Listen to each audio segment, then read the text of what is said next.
ආයුබෝවන් ඔයාලා හැමෝම ආදරෙන් පිළිගන්නවා මගේ මధు බියුටි YouTube channel එකත් එක්ක. ඉතින් මම අද ඔයාලට කියලා දෙන්න යන්නේ ඉන්දියාවේ නිලියන්ගේ සුන්දරත්වයේ රහස් ආලේපනයක් ගැන. ඒකට අපිට අවශ්‍ය වෙනවා ඕට්ස්. ඉතින් බලමු අපි මේ මොනවද ඕට්ස් කියන්නේ කියලා. ඕට්ස් වලට විද්‍යාත්මක නාමයක් ලෙස ඇටිනා සැටිනා කියලා තමයි හඳුන්වන්නේ.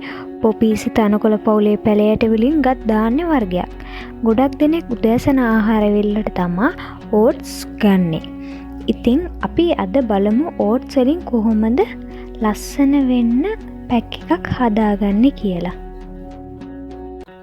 ඒකට අපිට අවශ්‍ය වන්නේ ඕට්ස් මේස හැඳි 2ක්, ඉන්පසු ෆ්‍රෙෂ් මිල්ක් තේ හැඳි 2ක්.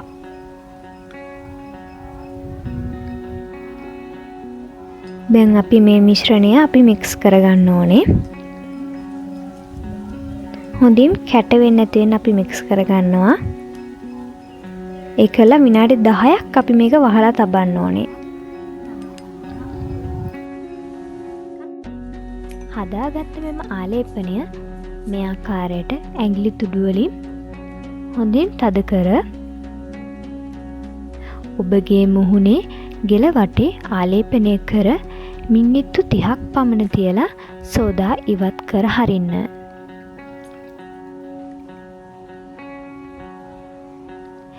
එහෙනම් ඔයාලත් අදම මේ වගේ ඕට්ස් පැක් එකක් හදලා පාවිච්චි කරලා බලන්න.